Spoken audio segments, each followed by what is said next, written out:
Hey, Kelly, and welcome to Profoundly Human. Today, my guest, Mike Sharrow, serves as the CEO of C12, and we've had a great relationship with C12, which began as a tiny seed a few years ago, and there's been some great conversations around the Dream Manager and some great implementation of the Dream Manager at C12. And Mike, I've looked forward to the conversation. Thanks for joining us. Well, Matthew, first of all, you got the coolest name for a show, Profoundly Human. I think that's such a beautiful label for a set of conversations, and I'm a huge fan of your work and your passion for people and organizations. So thanks for letting me join you. You're very welcome. It's great to be with you. Um, C12, what is it? Who does it serve? Why does it matter? C12 serves leaders who run businesses, uh, agnostic to whatever kind of business it is. But if you run a business that's got employees and revenue, and you're a follower of Jesus, that's really our target. And we help them because we believe a couple of things are true there, that God cares about how you run your business. It's hard to run a business. It can be lonely being a leader. There's no one telling you, here's your job description, here's your KPIs, you're doing it right, and yet you're responsible, accountable, and we think you've got tremendous opportunity. And so we like serving men and women who run businesses to do what we call building a great business, but doing it for a greater purpose, Hmm. and helping them understand that God is glorified by what we do. That God actually cares about accounting companies and manufacturing companies. He cares about how you do it, the excellence, the dignity, the goodness, the beauty. He cares about who we become in the process, that we're not just instruments. We're sons and daughters, and he actually cares about how it affects us. He cares about the motive we bring to it, how we view it, and the impact it has on the world, and that business can actually change worlds. That it's, um, we like to say, I got involved because of a diagram of how do you know you're actually honoring God in your work? Hmm. What makes God say, good job, beyond just not doing bad things? Like I live in Texas, and I moved in here years ago, and I'd never been in a place where where Christianity is so prevalent culturally, not always authentically, but culturally. And I'd ask people, well, what does it mean to be a Christian in business? And they usually say things like, well, I don't lie, I don't steal, I don't cheat, I pay people fairly. And I'd be like, well, it keeps you out of jail, that makes you a decent American. But like, is that all that God cares about? Is just not doing bad things? And then an area where we resonate with you is this idea of business as a ministry, that if you run a business, you're used to getting asked to give money to things and do charity, do philanthropy. And I hope people do more of that. Um, but I think God actually already is loaded. I think God has a lot of money, and I don't think our greatest contribution to the world is the ability to write a check from profits. I actually think the way we make money is more important than what we do with the leftovers. And so how it impacts humans, how it changes the world and shapes culture, and then how leaders manage their intention of their lives. And so we serve thousands of leaders all around the world. We create these groups where they meet once a month in a local city with a full-time leader to coach them through the realities of how do you run a business, how do you do it well, how do you honor God, how do you view your business as your act of worship to God, and your chance, and business as a chance to change lives in your city and your industry. Um, and we've been doing that for 30 plus years all over the world, seven countries on five continents right now. Wow. What is peer learning? What is peer learning? So I have had counselors, therapists, coaches, teachers, advisors. We need all those things. Peer learning is the idea that it can be really powerful to learn together. And so we create peer groups where everyone else on the table is a C12 or is a CEO themselves. They run a business. They're not your competitors. Make sure there's no conflict of interest there, and we've all got experiences we can share and learn together. But then we'll put a professional coach to say, okay, let's learn together, but let's help each other get unstuck. Let's go, hey, I feel this way when I'm dealing with an employee who's not doing well, or a customer that's not doing well, or a product idea that failed. Um, and I can get stuck in that. But if I have peers going, well, hey, I've been there. Here's what I've learned. Here's how I get through that. If we can have some shared context and shared accountability, it compounds the learning you also get with having a valuable coach and consultant. So we try to fuse some of those things together. But I've long believed in every job I've had, even when I wasn't a CEO, I would try to find other people doing my job in my industry and be like, hey, can we share notes? Like, what are you doing? I'd love to. I always said I hope I can make new mistakes, not old ones. I want to just Mm. have brand new potholes that no one else has fallen into before. And so pure learning as simplest is the idea of getting people who have similar situations, sharing, learning, and pursuing growth together. And if you can add formality and structure to that, then it just gets richer. Before somebody gets involved, what concerns do they have about that, or what are their fears of that? Mhm. And and then if we go 3 years down the road, how has that changed, and what have they learned, and what have they gotten out of it, would you say? Well, I'll be confessional. So I didn't start the business. I'm the third CEO of it. I was a customer 15 years ago. I was busy in my own city, and a friend of mine joined a group. I'd never heard of it. He kept telling me he was joining some Christian business group thing. I was like, good for you. God bless you. Not for me. And he was like, hey, I really think you should check it out. You love Jesus. You love business. Would you come do it? And I finally told him, like, hey, Scott, listen, I love you, man. But like, I've got a great church. I've got a good small group. I've got a good marriage group my wife and I are in. I've got consultants. I got advisors. I got friends. Like, I don't think I need one more thing. And I'm busy. So I got no time. And candidly, I think sometimes Christian business things are weird. They can be wacky. You don't know what they're gonna do theology wise, and it can just be weird. And so he eventually nagged me to the point where I said, if I go to a stupid meeting, will you stop bothering me? That's how excited I was to go. And he said yes. And so um, generally people are afraid of, A, I don't have the time. Like, how in the world am I gonna have time for one more meeting? Yep. Um, how are these folks going to be help me with my business if they don't run my business? If you're a Yep. roofing company or me at the hospital, like how's a hospital CEO going to help me with my roofing company? Um, okay, I'm a Christian, but most of my employees are not. My customers are not. I deal with regulatories and industries, and like I don't want my faith to become a liability or to create legal issues or harassment issues. And so I'm not sure what the right kind of lanes are there. All those things are typically the barriers, but usually the biggest one is just they've never actually experienced a professionally facilitated peer group. Once they get them to come to a meeting, so I went to my first meeting July 2010. I joined August 2010, and I've missed 3 meetings since. So it was a fairly expensive first meeting. It kind of cost me a lot of time the rest of my life. My grandmother, when she's not a person of faith, and she was asking about this thing. She's like, I looked at the website, Mike, and the best I can tell, it looks like it's an AA meeting for CEOs.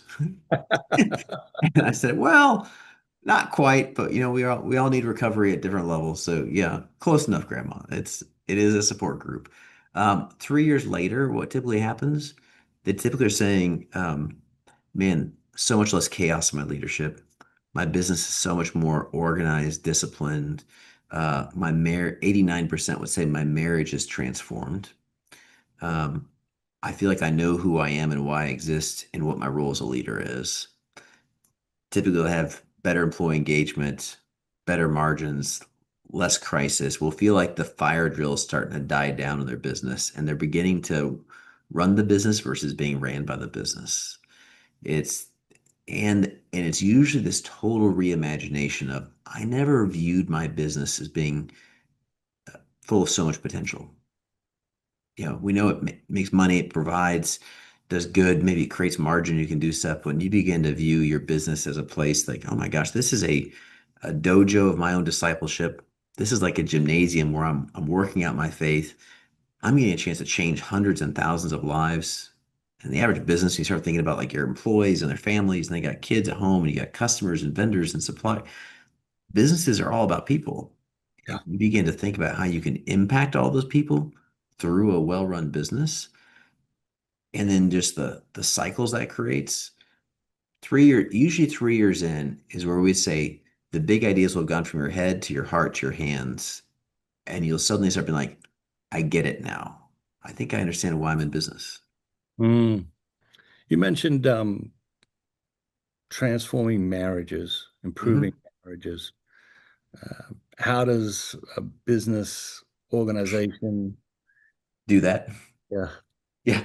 I always tell people it's super weird because we're a business. Like if you go into a C12 group, these meetings are once a month, they're 7 hour long, they're full of MBA level curriculum. Like we're dealing with real business issues, but we're also holding each other accountable to whole life success. And so we're saying you can't be a successful Christian business owner if you lose your marriage, if you lose your kids, if you lose your health, if you lose your soul, if running the business is at the expense of all those other things, you're doing it wrong. And sometimes you can, if you're in a small group at church or with friends, some people can give you grief. You're like, you don't understand, I'm an entrepreneur. You don't understand, I've got these pressures. But then you join a group where we've all got those pressures. We do understand, we do get it, and we've got to hold each other accountable to those things. And when we begin to speak into really viewing life as being successful in all areas at one time, that just begins to change things. And when our spouse knows that we're actually talking about this, one of our rhythms is once a year, every member presents on their business to their group. It's like an external board of directors. Your P&L, your balance sheet, your trends, your KPIs, what's working, what's your biggest issues. But to support that session, your peers will actually do a 360, interview your executive team and interview your spouse and ask him or her, hey, tell me about this guy, this gal. What's work-life balance? How could they better love you in the season? What does the family need right now? How's it showing up at home? What are the things you're proud of? What are the things you're concerned about? And then that group takes that feedback and holds that person accountable. mm, Well, just having that oxygen, that 360, bringing it all into light begins to change things. So much so that we've had someone will be a CEO of a company, they'll think about leaving, and their spouse's number one concern will be if you leave the company, you have to stay in C12. I don't want to lose that component in our life. My wife would say, I didn't realize she felt this pressure, but she said that she felt like knowing I had a group that knew me that intimately and would hold me that accountable gave her the relief that she didn't have to be the only voice of the Holy Spirit in my life, that there'd be yeah. other people who would actually be calling me up and calling me out when I was chasing shiny things, running so fast, jeopardizing pieces. And so, yeah, we're not a marriage ministry, but it's like predictable that it's going to impact your marriage. How does becoming a better business leader make you a better parent, do you think? I think, I was thinking about when I first got exposed to the way you brand your show, Profoundly Human. I think we're in an interesting era where from like 1960s through the early 2000s, we over compartmentalized our lives and allowed us to even compartmentalize our identity to where I could be Mike the dad, Mike the husband, Mike the CEO, Mike the church member, Mike the community member. And while I do have all those hats, they're so separated. You can also be different people in those spaces. When you drive towards whole life success and you begin thinking about how to be a good leader, and that leadership, you're thinking about how you affect those who lead and them, and you're thinking about your motive and your culture, and you're thinking about the fruit of the spirit in your life. And you begin broadening the aperture out to actually look at your family, just as you're looking at the family of those you lead. They become surprisingly interconnected. Um, when back to the marriage thing, we would tell CEOs a couple of things. God seems to care a lot about marriage. He says it's a profound mystery in Ephesians 5. In First Peter 3, there's only a few spots where God ever says, I won't listen to you. But in First Peter 3, he tells husbands, if you don't love your wives, I won't hear your prayers. That's a pretty, like, if you stop and think about it, like, that suggests there are going to be times where I'm praying to God, asking for good things, saying it right, and him being like, yeah, yeah, yeah, hold that thought. Go back and love your wife. Until you do that, I'm not listening to that prayer request. It's a good one. I don't Yeah. want to do it, but I really care about your marriage. So I think A, it's a big ministry, but second, I think the way we do family is actually a testimony to our employees. I think it tells the world what we think about marriage and tells the world what we think about kids. Um, I was haunted by, I was speaking at a university and a college student walked up to me after my talk on leadership. And she said, Hey, I was thank you for your talk and tell you that C12 really impacted my life and has changed my family. And I said, and she's like 20 years old. And I said, I don't think you know what I do because I don't think I've actually impacted your life. And she said, Oh, no, no, you have. My dad runs a $1 billion company. He's been in C12 for years. Growing up, my dad was always the most generous guy in town. Everyone at church would always say, You must be so proud. Your dad is such a big deal. He does such great things for the city.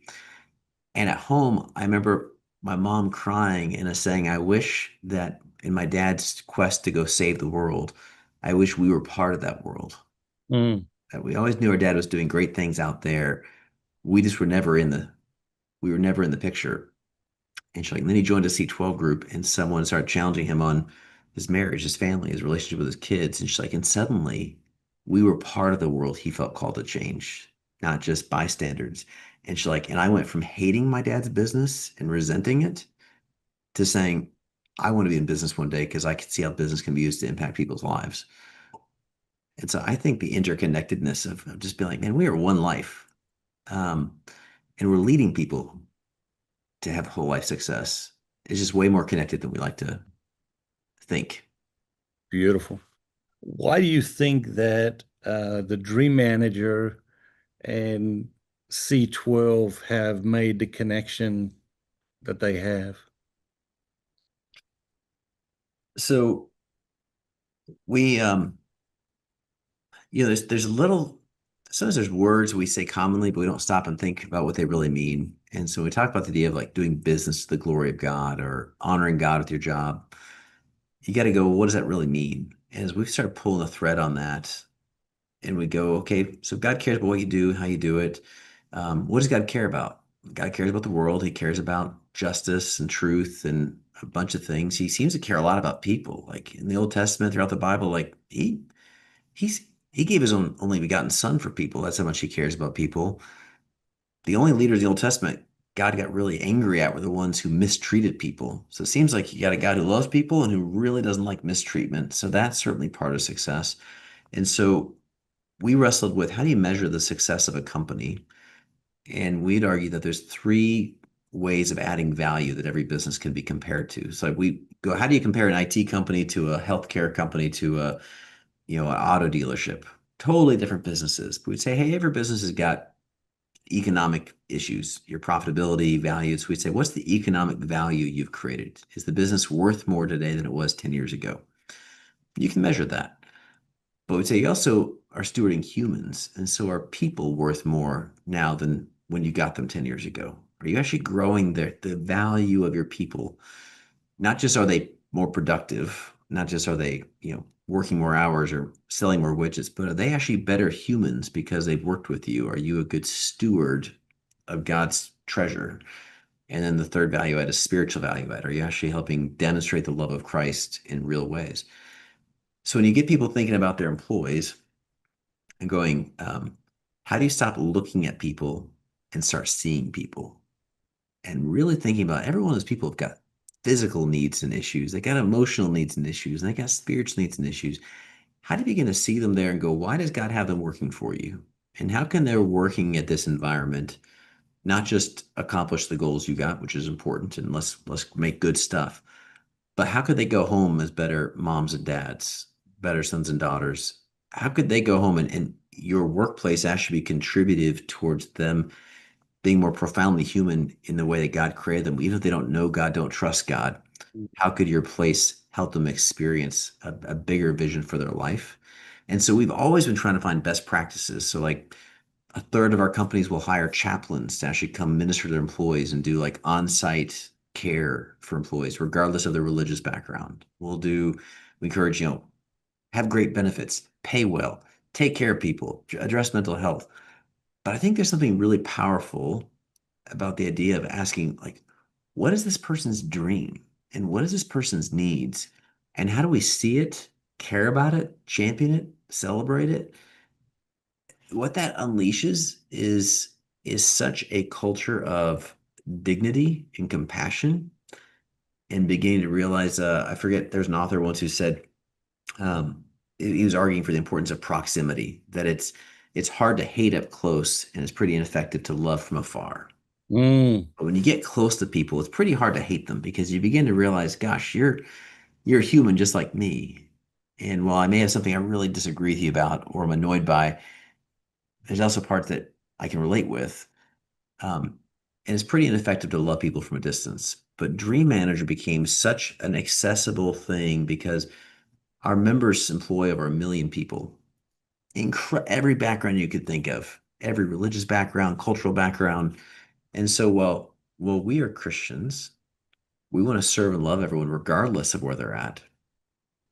And Dream Manager creates such a fantastic way to create a culture, a programmatic, like it's just going to be normal that we're going to actually see each other and champion each other's success in life. And whether that's for somebody, I can think about a company out in South Carolina, work for that. That was someone who's trying to help deal with some immigration issues in their family, whether it's someone who's trying to get their first home. I just helped an employee in their 30s and finish their degree, whatever those things are, to just bring that humanity into the environment and say we're going to care about that and care for one another. That's always been in our heart, is how do we foster environments that we would say if there was to be a hallmark of a business ran by someone who follows Jesus, shouldn't it be ethics, value, morality, dignity? Yes. Shouldn't it be excellence, world-class product? Yes. But shouldn't it also be a spot that to work there, you come away better, you come away more fully human? And Dream Manager became a universally, like, okay, we can do that. We can put that in place here. It doesn't matter if you're a big company, small company. It doesn't matter if you're um, if you feel confident talking about your faith or not. You can take care of helping people see them flourish. yeah. I mean, Well, why did you did put all the work into creating a program, writing a book, and helping other people do it? Like, why was that such a big idea for you? it's interesting. I had the idea, I mean, the essence of the idea is in The Rhythm of Life, which was written 10 years earlier. Hmm. Um, and dreams they'd just always been a big part of my life. And I had different people in my life, my parents, my older brothers, uh, my coaches at school, teachers at school, just always challenging us to set goals or to dream about the future or that sort of thing. And so in a lot of ways it was like second nature to me. And so when I got the idea for the book, I didn't write it for a long time. And then people would ask me, like, I thought you were going to write that. And I said, well, yeah, but it doesn't feel like a book. It just feels like a 2 minute conversation, you know? And it seems so simple to me, so basic to me that, you know, if we're in relationship, that I would ask you what your dreams are for the future, and you would ask me what my dreams are for the future. And to the extent that we're capable of helping each other accomplish those dreams, we would. Um, and that that doesn't make us, in my mind, doesn't make us extraordinary. Hmm. Like if someone says, "Oh, my dream is to be, I don't know, front row at a U2 concert," and I can make a phone call and make that happen. I don't think that makes me extraordinary. I think that just makes me human. Hmm. I think helping other people accomplish their dreams, their visions for the future is is just part of our humanity when we're not even when we're at our best, when we're just functioning in a healthy sort of way. And so I didn't write about it for a long time because I just felt like, well, this is just there's nothing here. This is just basic stuff. Um, and then I walked the Camino, 500-mile walk, In Spain. starting in the south of France and to the west of Spain. Um, and I came back from the Camino and I was convicted I need to write this book. And actually, it's the fastest book I ever wrote. I usually write, it usually takes me about a year to write a book. Um, I wrote the book in 3 days. I didn't sleep for 3 days. I just wrote for 3 days. Um, Mm. I remember I traveled to Atlanta to give a commencement speech during those 3 days. And I stayed with some friends of mine. And the next morning, he's like, "Man, did you get any sleep?" I said, "What do you mean?" He said, well, someone in the house was sick in the middle of the night. I didn't realize, and they had to go to the emergency room. He said, "I had to go to the emergency room 4 o'clock. I saw your light on." I said, "Yeah, I'm writing." And so that was extraordinary experience there. Um, and I have this fundamental belief that to dream is a God-given ability, Mm. and it's pretty high in the hierarchy. Like the ability to look into the future and to imagine something that's bigger and better, and then come back into the present and work in the present to bring about that future reality. That's an extraordinary gift. Okay. Now, what's more extraordinary? Okay, life is a more extraordinary gift. Free will is a more extraordinary gift. After that, it might be the third most extraordinary gift, individual gift that we're Mm. given as human beings. It might not be, but it's in the top 10 and it's very, very powerful. And of all the gifts that God has given us, it is staggeringly unemployed. Mhm. Um, and that actually leads me to the next question I wanted to ask you, and that is, do you encounter leaders of these businesses who have stopped dreaming for themselves? Well, yeah, I was just gonna say I didn't ask that. I didn't know this was your next question. I have found that because it's I mean, to you it seems common, but I'd say it's uncommon sense, and it is part of our human design, but I think it's an under-exercised one. Before I'd read the Dream Manager book, I had a little onboarding tool when I get a new employee after they've been here for a little while. I'd say, hey, this one, like, how's your family? How's your health? What are things, what do you do for fun? And I had a question, just what are your dreams? And that like 80, 90% of the time, people didn't know what to say. They're like, dreams. I don't have any. I'm like, what do you mean you don't have dreams? Like, I mean, I don't have time for dreams. Like, Yes. I mean, to this day, it is surprisingly uncomfortable. Now you'll have a few people who are hedonistic and like all the things, all the toys, and it's a glamour life, and it's really what maybe consumed by commercialism. But it is amazing how many people either are slaves to a dream that's really almost maybe more of a fantasy life, or are despondent, despairing, and like I don't got time for dreams. I think as Christians there can be a funny piece around it because they can be like, well, is it okay to have a dream? Yeah. Should I just be passive and just whatever God says? I'm just gonna kind of sit and just survive life. Because I don't want to be caught up and be greedy. The Bible talks about contentment, but I think we miss out on a father who goes, "What are your I'm a dad. I've got two girls. I'm a girl dad. I love it when my girls come and have a whimsical desire, interest, and I'm like, oh, I could make them, I'm not going to buy you a pony, but I can get you to ride one. I can't, you're not going to live in a castle, but we can go visit one. Like when I can make a dream come true for my daughter, I get joy. I'm not doing it because I feel obligated. In fact, the more I can surprise her and make it happen where she's like, I can't believe I got to see this or meet this, I get as much joy as she does. And I think if I'm an imperfect father and I enjoy that, how much more does our father get joy out of us experiencing things? But no, when we talk to a business owner about their dreams for their business, impacting the world, their life, beyond just not failing and surviving and meeting needs, a lot need time to like reimagine. Yes.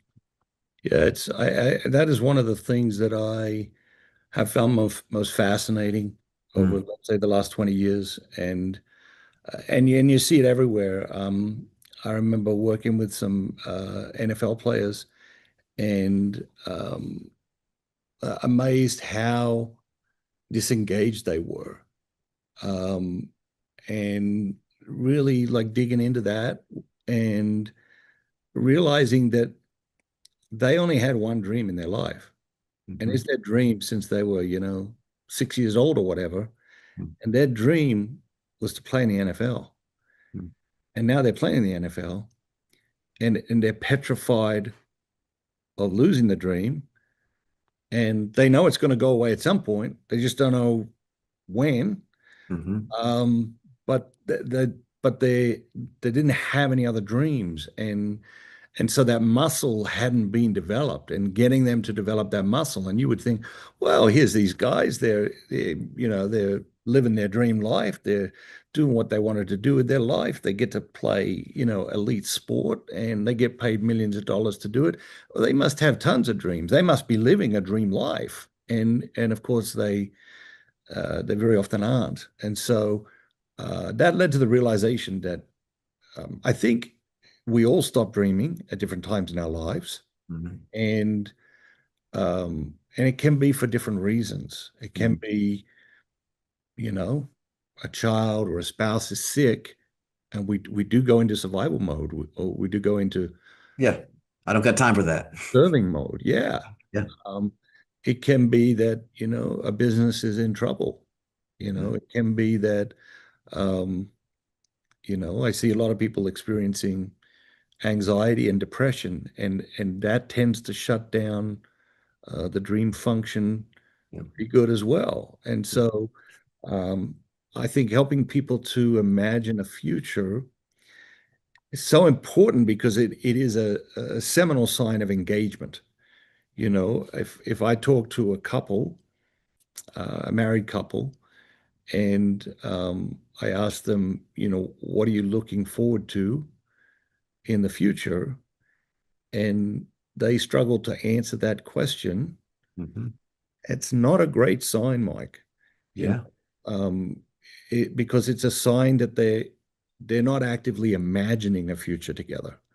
That doesn't mean they won't be together, but it does mean that being together might not be, certainly won't be what God imagined and hopes for them in being together.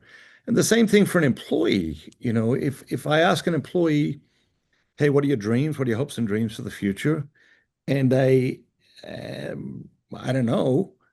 Um, well, how am I going to get that employee to engage in my 5-year vision for the business Hmm. if they don't have a vision for their life? We are always going to be more engaged in our personal life than our professional life. That is that is true. That should be true. That is a hierarchy that God created. But if I'm not engaged in my personal life, Hmm. I can't expect people to be engaged in their professional life. And Hmm. that's like hiring someone to manage the books, the accounting that well, doesn't balance their checkbook, doesn't manage their And books. bankruptcy. Yeah. Yeah, exactly right. Being bankrupt 3 times and come and do the accounting for our business. Mhm. That's lunacy, right? So I think that engagement piece is fascinating to me. But what else do you see around the dream component that has surprised you? Sorry, you a fan of C.S. Lewis? Oh yeah, very much so. Okay, so I was just talking with a friend the other week. In one of his books, he says, essentially, like we're actually not that we desire too much, it's that we settle for too little. And he used this, pungent analogies like we're kids like making mud pies in the slums, and we sometimes resist God trying to take us to a holiday at the beach because we just see us losing what we have, which is mud pies, not knowing like he's not taking away, he's actually inviting us to trade up for something better. And so I think in general, we actually settle for way too little in life. And even things like greed and materialism, I think is rooted in a lack of a well a well-developed dream of like the richness of life God has for us.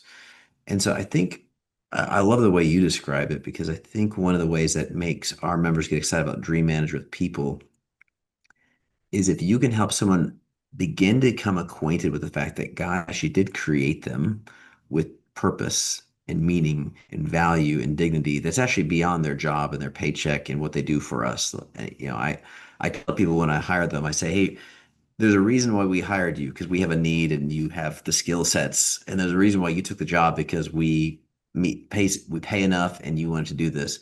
But there's always a third agenda that neither of us know, and that's why does God have you here? Like, what does God want you to grow and learn here? What does God want you to help us learn and grow? And it may have nothing to do with why you came or why we hired you, but there's always a third agenda. And I think when you can begin to even rekindle the question of where are you going, it's a way to cultivate their human dignity being made in the image of God.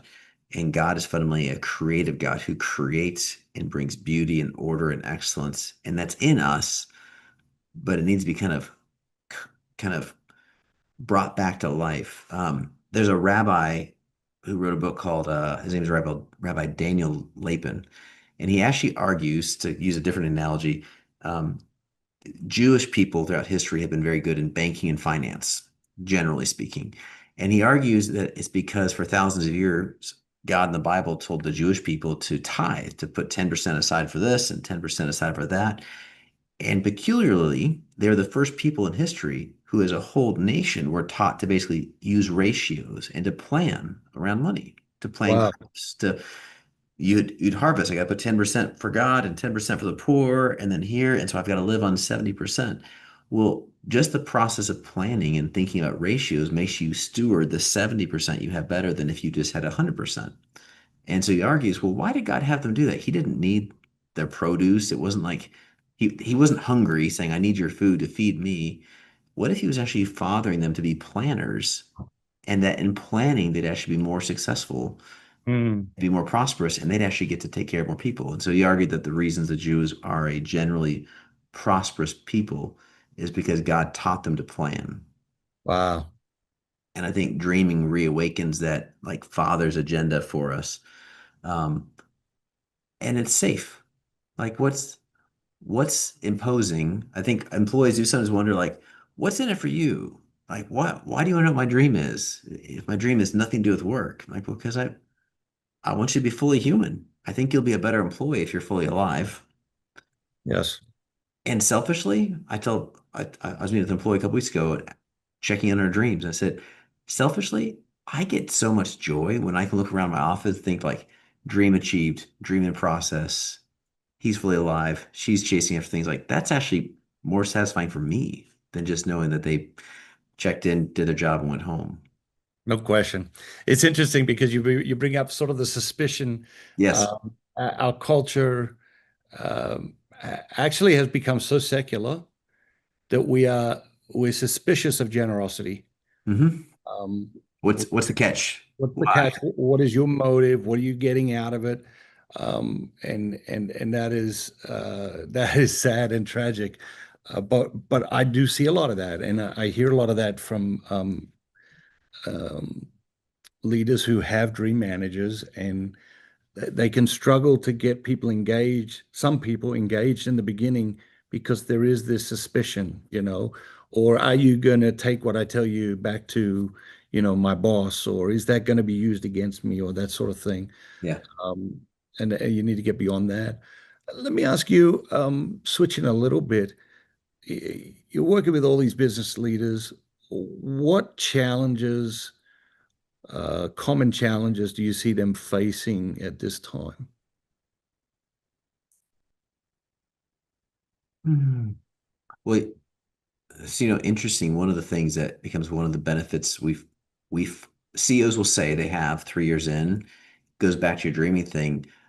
Most businesses, particularly when the small to medium businesses, businesses in the 5 million to a couple 100 million range, privately held businesses, they don't actually plan. Yep.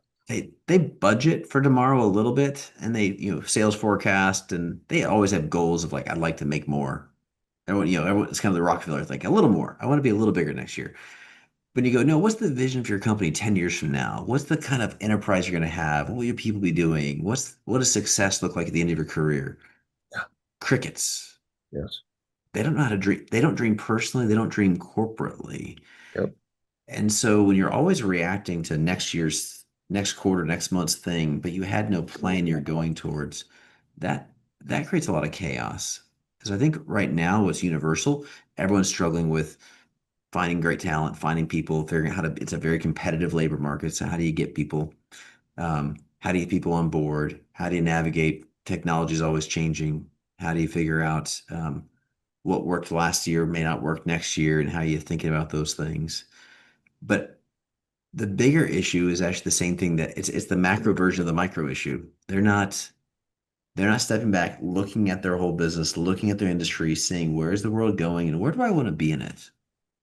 And they end up kind of driving by braille, like the rumble strips on the road. You're like, oh, don't do that. Oh, don't do that. Don't do that. Versus like, I know I'm getting there and I may still miss. I may hit a pothole and I may get stuck along the way. And a plan does not mean you're perfect, but at least it means you know where you're trying to get to. And um, I see a lot of the symptom of chaos and being overwhelmed is lack of perspective, lack of vision. And I mean, the Bible says, without vision, the people throw off constraints, they perish, they suffer. And we have a huge lack of vision. Yeah. Yeah. Very, very interesting. So again, it's underemployed. Those dream muscles are underemployed in the corporate level. I I, have two more questions for you. yeah, Uh, First one is, I read that you pastored a church for a a little couple years. while. Yeah. What what was that like? And what did you learn from that experience? Hmm. That's a whole other show. Yeah, it was fascinating. So I'd fallen in love with Jesus at a young age and had been wanted to honor God in everything I do. Was surprised. My wife and I were attending a church when they actually the pastor asked to meet with me, and I figured he was asking for a capital campaign. So I remember telling my wife, "Pastor wants to get a coffee." She's like, "What do you think he was talking about?" I'm like, "Are you kidding me? One of two things: time or money. He wants me to volunteer more, or he wants more money. And we already give plenty, and we serve plenty, so I'll buy lunch and I'll tell him no." And I remember coming home, and she's like, "What did he want?" I'm like, "Everybody said he wanted time or money. He kind of asked for both. He asked me to take a 70% pay cut and spend a lot more time at church." Um, and so but it was cool because the church we loved, we worshiped at, it was already our community. And so it was an honor to get to serve and help lead for a few years. Um, Man, I learned a ton. I learned, I grew a heart for how many people in ministry roles full time oftentimes don't have any other vocational opportunities or experiences. And so they can feel stuck there. So I had Yeah. folks I led who were wonderful humans and loved Jesus, but they were burnt out or stuck, but they also felt like, how do I transition out of being a youth pastor or a children's pastor or whatever it may be and go into industry? I don't know how I could do that. And so they can feel stuck. Yes. Um, and how, even there, you can have a lack of long-term vision. It's about the next weekend, and what to do. Um, I love getting to think about, how do you view the local church is really a locker room? That's the locker room of Christianity. That's not the game. The game is during the week. That's where you Yep. help do drills and exercises and you work on plays so people can go out and actually live out their faith the other days of the week. And Yep. sometimes we get that flipped. We think of that as being the show versus that's really where you get equipped to go follow Christ in everyday life. And so I love trying to help people like me think about how you go follow Jesus on Tuesday and Thursday. That's the real field of play. Mm. Last question I have for you is, since you became CEO of C12, you've seen this massive growth. Mhm. What do you attribute the growth to? There's huge need. There's huge need. I mean, just in the U.S., we're in other countries, but just in the U.S., I estimate there's close to 100,000 people who tomorrow will go to work running a company that follow Jesus, but less than 10% of them are in any kind of peer group that's helped them know how to connect those worlds. So it's just massive need. Um, and we've got a recipe that really helps connect real results. You got to help people actually solve business issues. You got to help them deal with reality of today. You can't just be la la land, be like 10 years. Like we talked a lot about planning, but you also got to deal with the real problems you got today and go, how do Sure. you hiring and firing and AI and whatever else issues you got? We got to deal with those things. And so if you have a way that can actually help someone both deal with today and think about tomorrow and keep those things in tension, people join, they stay in for like 10, 20 years. It's really, really sticky because it really, really works. And I believe we're in a beautiful, I'm actually really excited about this moment culturally. We could complain about culture and society and what's going wrong, whatever, but um, 20 years ago, we were not growing as fast, partly because that generation was kind of buying the lie of, well, you build success, you build financial security, and then with whatever time's left, you then try to go do things for God. Yes. And it was this kind of success and then significance. Millennials, Gen Z, man, they can't stand the idea of postponing purpose. They Yes. actually are frustrated because they know they're wired for more and they don't want to just have a job for 30 years and then do something when they retire. They want to do stuff now. They care about love and justice and truth and meaning and identity, and they're wrestling with all these things. And so I think we're in this moment where when a business owner or an entrepreneur can find out, what if your business wasn't just a place you made some money? What if a business was a place where you actually changed lives, changed industries, changed cities?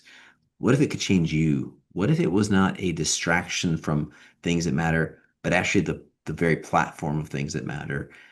That's pretty invigorating. And Yeah, I think the generation right now, the world right now is actually yearning for faith. It doesn't always call it that, but I think it's a pretty exciting moment for our kind of work because the world's hungry for it. I agree. I agree.